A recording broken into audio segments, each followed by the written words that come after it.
login queue failed. Please try logging into Rumbleverse again. LN-160. Today I'm gonna show you how to fix LN-160 error message or error code on PC and on platforms. On PC and on PS to Xbox.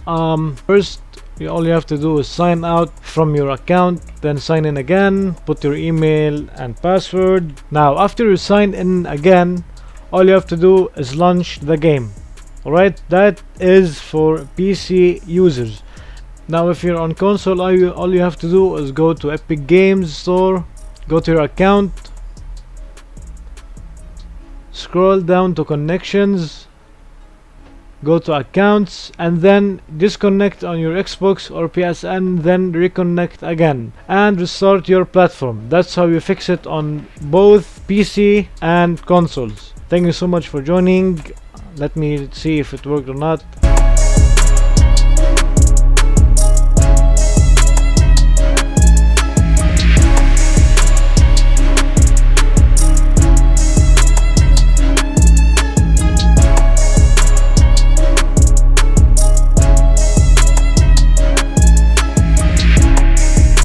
As you can see, it did work.